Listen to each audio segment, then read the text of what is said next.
नमस्कार सुस्याम स्वागतम ब्रह्मनाथ ओ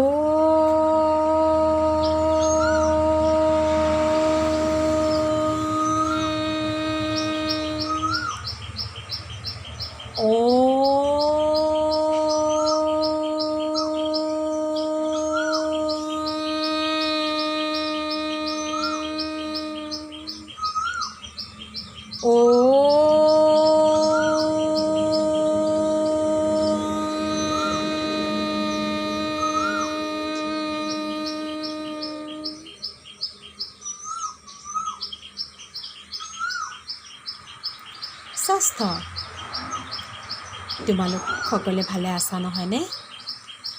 আমি যোৱা কালাংশত আমাৰ পাঠ্যপুথিৰ বাহিৰে আমাৰ আৰু বেলেগ প্ৰশ্ন আহে যে সেই বিষয়ে আমি সকলোৱে জানিলোঁ। গায়ত্ৰী মন্ত্ৰ, শান্তি পাঠ, ভোজন মন্ত্ৰ, সুভাষিতম, অমৃত বচন, আমাৰ লক্ষ্য, আমি সেইবোৰ আলোচনা কৰিলোঁ আৰু বহীত লিখিলোঁ। আজি আমি মহাভাৰতৰ কাহিনীখনৰ পৰা পাঠ এটা পঢ়িম। প্ৰত্যেকে পাঠটো মোকলাই লোৱা।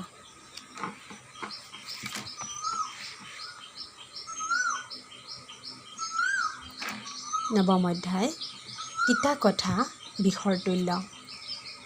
ভগৱানে আমাক জীৱৰ শ্ৰেষ্ঠ মানৱক ডাঙৰ শক্তি দিছে। যিটো কথা আমি ব্ৰহ্ম মুখেৰে উচ্চাৰণ কৰি কওঁ, সেইটো কথা আমি সদায় কেনেকৈ ক'ব লাগে সেইটো আমি জানিব লাগে। সেইবাবে আমাক সুস্থ সবল শৰীৰ আৰু মন দিছে। তোমালোকে সেইকাৰণে কথা কওঁতে সুন্দৰ, নম্ৰ, ভদ্ৰ, শিষ্টাচাৰ জানিব লাগিব দেই। মহাভাৰতত কিন্তু এই কটু বাক্যৰ কাৰণেই মানে যুদ্ধখন হোৱা বুলি এটা কাৰণ আছে। সেয়েহে তোমালোকে আজি পাঠটো পঢ়ি যাবা দেই। ঈশ্বৰে জীৱৰ শ্ৰেষ্ঠ মানুহক এটি আচৰিত শক্তি দিছে, বুজিছানে? সেইটো হ'ল বাক শক্তি। মই কৈছিলোঁ নহয় তোমালোকক, ঈশ্বৰে এটা ভাল শক্তি দিছে। সকলো জীৱতকৈ শ্ৰেষ্ঠ জীৱ মানুহ, সেইকাৰণে মানুহক বাক শক্তি মানে কথা ক'ব পৰা শক্তি। মৰমখনা কথাৰে এই বিশাল বিশ্বখনকে আপোন কৰি ল'ব পাৰি। মৰমখনা কথাৰে, ভদ্ৰ নম্ৰ ব্যৱহাৰে আমি সকলোকে আপোন কৰি ল'ব পাৰোঁ। যেনেকৈ বসুধৈৱ কুটুম্বকম এষাৰ কথা আছে নহয়, তেনেধৰণৰ। আৰু কটু কথাৰে মানে কটু কথাৰ ফলত আপোনজনো পৰ হৈ যায়। সেইটো এইটো তোমালোক কিমান আপোন ন আমাৰ। তোমালোকক যদি মই এনেই গালি দিওঁ, এনেই দুচাত লগাই দিওঁ, তেতিয়া তোমালোকৰ দুখ নালাগিবনে? তোমালোকে অন্তৰত দুখ পাই যাবা। সেইটোকে কৈছে। এতিয়া চোৱাচোন, মহাভাৰতৰ যুদ্ধখনৰ গা বেজ বজাই যোৱা এফাকি তিতা কথাৰ বাবে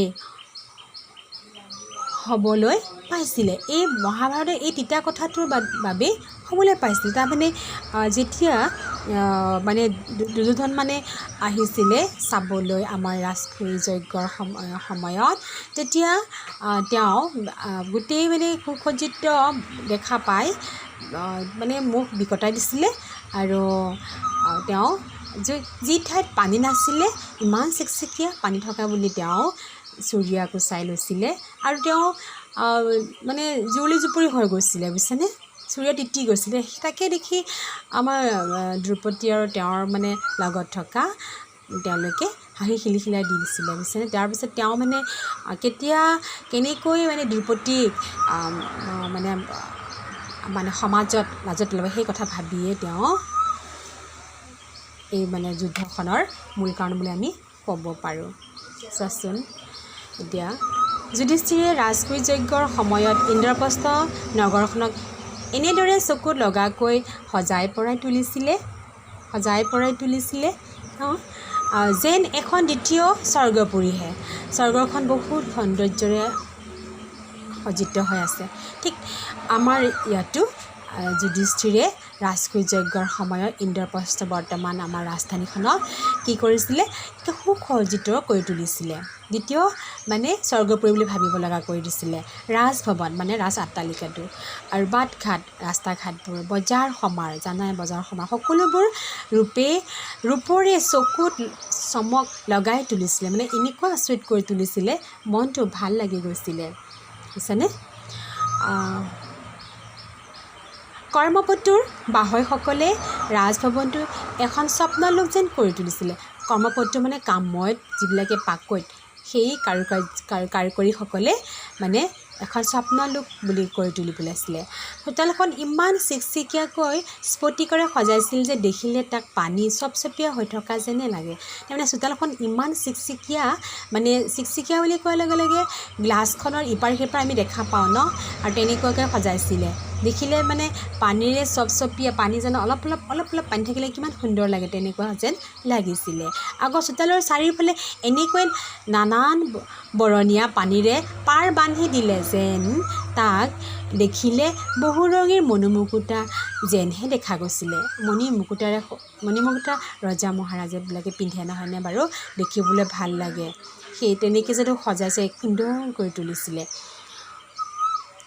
দুৰ্যোধনে শকুনিৰ সৈতে যুধিষ্ঠিৰৰ ৰাজমহলৰ চাৰিওফালে ঘূৰি পকি চকু ফুৰাবলৈ ধৰিলে মোমায়েক ভাগিনীয়েক তাৰমানে বুজিছেনে দুৰ্যোধন আৰু শকুনি মোমায়েকে আহি যুধিষ্ঠিৰৰ ৰাজমহলটো চাই মানে ঘূৰি পকি চাই মানে ঘূৰিছে আৰু চাইছে কেনেকুৱানো কৰিছে সঁচাকৈ ইমান কাৰুকাৰ্য বাচকবনীয়া হৈছিল বাচকবনীয়া চবতকৈ মানে বেলেগ ধৰণৰ আটক ধুনীয়া কিন্তু যুধিষ্ঠিৰৰ এই কাৰুকাৰ্য কিন্তু মোমায়েক আৰু ভাগিনীকে কেতিয়াও ভাল পোৱা নাছিলে বুজিছানে এতিয়া চাই যোৱা কিন্তু দুৰ্যোধনৰ মনত হিংসাৰ ভাৱ থকাৰ হেতুকে তাক শোভায়ে তেওঁৰ চকুৰ জোৰ পেলাব নোৱাৰিলে তেওঁ মানে হিংসা বিদ্ৰোহ ভাৱ আছে যে তেওঁলোকৰ প্ৰতি ভাল ভাৱ নাই যে সেইকাৰণে তেওঁ ইমান কাৰুকাৰ্য সজোৱাখিনি তেওঁ ভাল পোৱা নাছিলে ধুনীয়া বস্তু দেখি মন ভাল লগাক চাৰি তেওঁ মোক বিকটাই তাচ্ছল্য হাঁহি এটাহে মাৰিলে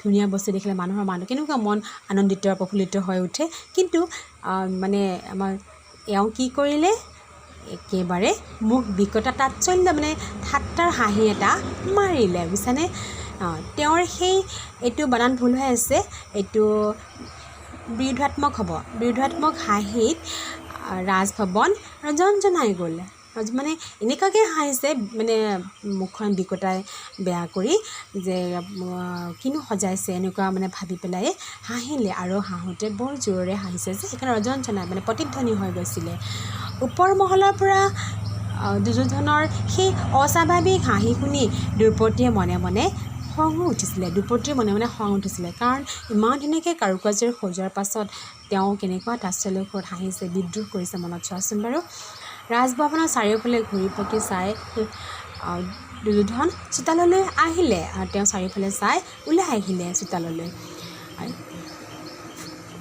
চোতালত তেওঁ কি হ'ব তোমালোকে মন কৰিবাচোন ফটিকৰে চিকুণকৈ সজা চোতালখন পানীৰে চপচপ হৈ থকা পুখুৰী বুলি ভাবি তেওঁ চুৰিয়াখন কুচাই লৈ যাব ধৰিলে এইয়া মই কিছুমান গ্লাছৰ মাজেৰে চালে যেনেকুৱা লাগে তেনেকুৱা কৰি থোৱাৰ কাৰণে আমাৰ যুধিষ্ঠিৰ সজোৱা চোতালখন দুৰ্যোধনে চুৰিয়াখন কুচাই লৈছে অলপ দাঙি লৈছে মানে তাকে দেখি দ্ৰৌপদীয়ে খিলখিলাই হাঁহিলে যিহেতুকে তেওঁ ইমান ধুনীয়াকৈ কাৰুকাৰ্য সজোৱাটো তেওঁ বিৰোধাত্মক কৰি পেলাই তাচ্ছল্যৰ সুৰত হাঁহিছিলে সেইকাৰণে যেতিয়া নেকি তেওঁ বাহিৰলৈ ওলাই আহি পেলাই চুৰিয়াখন কুচাল তেতিয়া দ্ৰৌপদীয়ে খিলখিলাই হাঁহিবই আৰু দিয়াচোন দ্ৰৌপদীৰ হাঁহিৰ লাজ পাই দুৰ্যোধনে বেগাবেগিকৈ আগবাঢ়ি গ'ল মানে এজনে হাঁহা দেখি দ্ৰৌপদীয়ে হাঁহা দেখি তেওঁ মানে লৰালৰিকৈ ইফালে যাবলৈ আগবাঢ়িলে দুৰ্যোধনৰ চোতালৰ পৰা গৈ যি ঠাই পালে সেইখন আকৌ এটা পুখুৰী নে চোতাল একো তলকিবই নোৱাৰিলে বুজিছানে এইটো তৰ্কিব হৈ আছে তলকিব দিবা দেই তেওঁ অলপ আগবাঢ়োঁতেই থুপুচকৈ পানীত পৰিলে এইবাৰ কিন্তু সঁচাকৈ পুখুৰীয়ে আছিলে বুজিছানে তেওঁ কিন্তু সেই চোতালখনৰ নিচিনা চপচপীয়া পানী বুলিয়ে বেগাবেগিকৈ যাওঁতে পুখুৰীতে থুপুচকৈ পৰিলে চুৰিয়াখন পানীত তিতি বুৰি যেনি তেনেই মানে জুৰুলা জুপুৰি হয় তেওঁৰ পাৰলৈ উঠি আহিলে। চোৱাচোন চুৰিয়াখন পানীত তিতি বুৰি তেনেই জুৰুলা জুপুৰি হয় তেওঁ পাৰলৈ উঠি আহিলে। পাৰলৈ মানে তিতিলেতো, তিতি পেলাই উঠি আহিছে আৰু লাজতে। দুৰ্যোধনৰ এনেকুৱা মূৰ্খামি দ্ৰুপদী আৰু তেওঁৰ সহচাৰীসকলৰ হাঁহি খিলখিলনি উঠিছিলে। উঠিবই দিয়াচোন, আৰু দেখা দেখি পুখুৰীত যদি তেওঁ খোজকাঢ়ি যায় আৰু তিতি বুৰি যায়, হাঁহিবই দিয়াচোন। দুৰ্যোধনৰ তিতা কাপোৰেৰে জুৰুলা জুপুৰি হৈ থকা দেখি দ্ৰুপদীয়ে হাঁহি ক'লে, অন্ধৰ পুত্ৰ অন্ধই হয়। দেখিছানে? অৱশ্যে এই কথাটো ক'ব নালাগিছিলে, কৈ পালে বুজিছানে? দ্ৰুপদীৰ এই কটু কথাই দুৰ্যোধনৰ এপাত বিষণা কাঁড়েৰে বিন্ধা দি বিন্ধিলে। মানে মই কৈছোঁ নহয়, এইটো টান কথা ক'লে নহয়, এনে টান কথা ক'ব নাপায় বুজিছানে? সেইকাৰণে তেওঁতো বেয়াই, দুৰ্যোধন বেয়াই, তেওঁটোক আমি জানোৱেই কেনেকুৱা ন, মানে দুষ্টমতি। তেওঁক তেনেকৈ কথা কোৱাৰ কাৰণে তেওঁ মানে একেবাৰে কি হৈ গ'ল, হুলে বিন্ধা দি বিন্ধিছে। এখন কাঁড় এডাল মাৰিলে কিমান বিষ হয় ন, তেনেকৈ বিষ যেন লাগি গৈছে। দ্ৰুপদীৰ হাঁহিত অপমানিত হৈ মনে মনে প্ৰতিজ্ঞা কৰিলে। তেওঁ সংকল্প ল'লে কিবা এটা, যেতিয়ালৈকে দ্ৰুপদীক মুকলি সভাৰ অপমান কৰিব নোৱাৰিম তেতিয়ালৈকে মোৰ মনত একোৱেই আনন্দ দিব নোৱাৰে। চোৱাচোন কিমান ডাঙৰ এটা সংকল্প ল'লে। এইটো প্ৰতিজ্ঞা মানে সংকল্প লৈছে যে দ্ৰুপদীক যেতিয়ালৈকে মানে মুকলি ৰাজসভাত অপমান কৰিব নোৱাৰে তেতিয়ালৈকে মানে তেওঁৰ মনত বোলে অশান্তি হৈ থাকিব। এই যে কিমান ডাঙৰ এটা প্ৰতিজ্ঞা ল'লে। দুৰ্যোধনৰ এই প্ৰতিজ্ঞাও মহাভাৰতৰ যুদ্ধ এটি কাৰণ বুলি ক'ব পাৰি। ইমান কটু বাক্য কৰিলে যে সেইটো কাৰণে। এতিয়া প্ৰশ্নখিনি চোৱাচোন, খালী ঠাই পূৰ কৰা। আমি প্ৰথমতেই কৈছিলোঁ নহয়, কাঠপেঞ্চিল ল'বা দাগ দি যাবা বুলি। এতিয়া দেশ কথাৰে, তাৰমানে কি কথা, মৰম খনা কথাৰে এই বিশাল পৃথিৱী বিশ্বখনকো আপোন কৰি ল'ব পাৰি।